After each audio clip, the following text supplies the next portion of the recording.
Section 4.1 is dealing with decimals, reading, writing, and rounding them. So the whole chapter of this is going to be introducing decimals.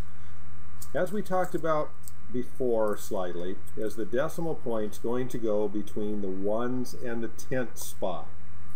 So if we have a number 39 and 17 hundredths, this is going to be the tenths. The second spot behind is the hundredths.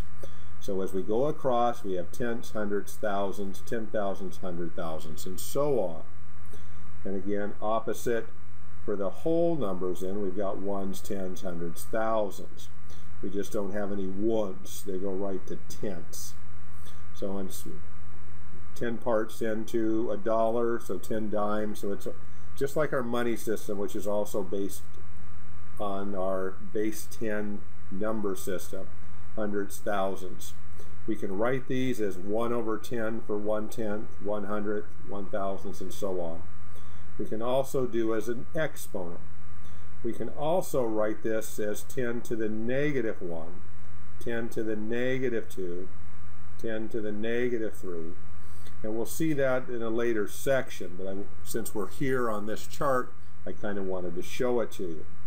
Remember when we said in an earlier section where we had 10 to the 0th power is always 1? Well, as you can see here, if this is negative 1, negative 2, negative 3, 10 to the negative 4, and so on, as we're working in the positive direction, we have negative 4, negative 3, negative 2, negative 1, 0, 10 to the first, 10 to the second, 10 to the third, 10 to the fourth, and so on. So anything, remember, to the 0th power is always going to be the 1 or in the ones place. So as we read and write these numbers, we're always going to read the last spot, just like what we did when we were reading whole numbers. So remember when we talked about 39 and 17 hundredths, we know that it went into the hundredth spot. If I have 39 and 7 thousandths, we have to go tenths, hundredths, thousands, because I'm reading and putting that number in that last spot. Tenths, hundredths, thousands. And then we have to fill in those space holders behind the decimal with zeros.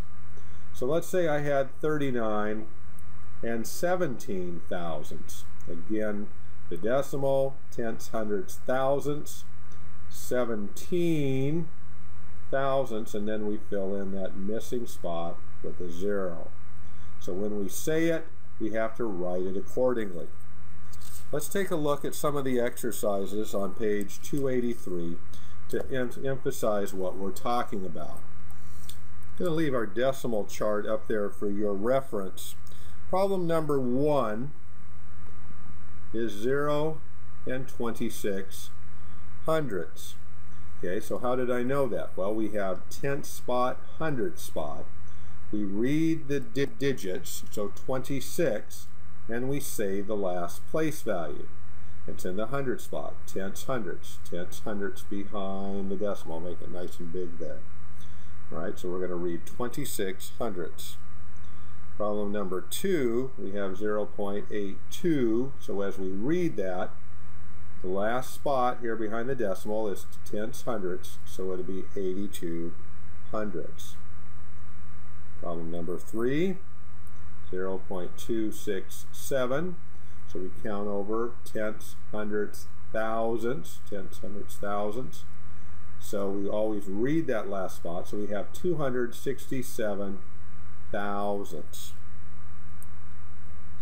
Let's drop down a little bit. Problem number 5. We have 7.002. So when we read that, these are whole numbers. Remember, they're in front of the decimal. So this would be 7 and. The decimal is going to be the and. Tenths, hundredths, thousandths. So 2,000. So 7 and 2 thousandths. Remember, we say that last spot. Number 6. 4.3007. So we count over 1, 2, 3, 4. 1, 2, 3, 4. So it's going to be 10 thousandths. So we have 4 and 3,000 7 10,000ths. Okay, so 4 and, we deal with the whole numbers, and for the decimal, and then we read that number. 3,007 10,000ths. The opposite on the next page is they're going to have you write it.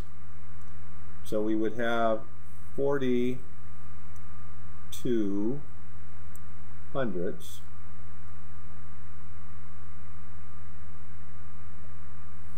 All right.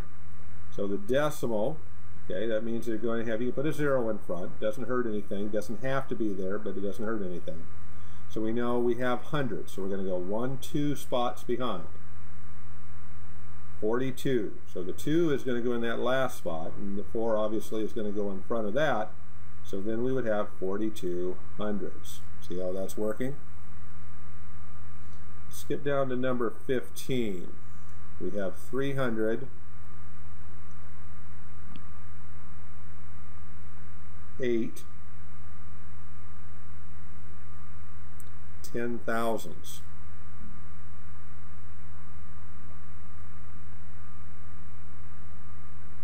So 10,000ths is their spots. We got 1, 2, 3, 4 spots behind the decimal. Then we have 308. So the 8's going to go in that last spot, and we need 308. Here's our 10,000ths, but we still have a blank spot here, so that means we have to fill that in with a 0. So we have to fill in all of our spots behind. As they continue down the page, they're just simply getting harder, bigger numbers.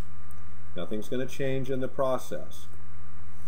Okay, that's problem number 23. So we have 90. We always deal with the whole numbers first. 90 and tenths, hundredths, thousandths.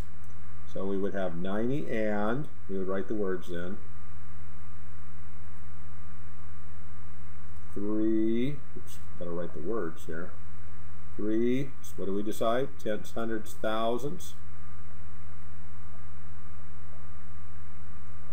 Okay. Got the E there, 90. Here it is. So just go slow and easy on that. Okay, our next skill is going back to rounding. And rules for rounding don't change. We're just simply applying to decimals. So problem number 33 here. We have 35 and 777. We have tenths, hundredths, thousandths. So 35 and 777 thousandths. All right, and they want you to round to the nearest unit. And then tenths and hundredths.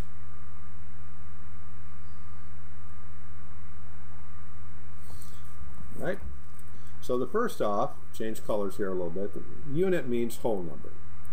So remember rules, we take the one that we're looking at, so if that's the unit, and the one to the right. So is 57 closer to 50 or 60? Correct. It's going to go up to 60. Okay, everything in front stays the same. Everything behind goes to zeros. We really don't need to write the 0. I'll kind of put them in there for right now. But our answer then is going to be 36. Because we don't need the zeros behind the decimal. That's the joy of rounding, so we don't have to write them. Our next one, like us to round us to the nearest tenth. There's the tenths column. So 77 is going to round to 80, correct? So we're going to have 0.80. Everything behind is going to go to zeros. Everything in front stays the same. Okay, and again, I don't need to write the zeros behind the last digit. So they kind of go away. For last, we're going to round to the nearest hundredth. 77 again rounds to 80. Everything in front stays the same. Everything behind goes to 0. So we would have 37.78. Okay, we've done this before. So we just go slow and easy. The rule, again, remember, is to take the number that they're looking at, the one to the right, Decide if it's going to be the closest 10 below or the 10 above. Remember, 5 is going to round up. Anything 5 or bigger rounds up. 4 smaller rounds down. Everything in front stays the same. Everything behind goes to zeros. And with decimals, you don't need to write the zeros. Whole numbers we did because that was important. But with decimals, we don't. So that's the beauty of that. Good luck with the homework.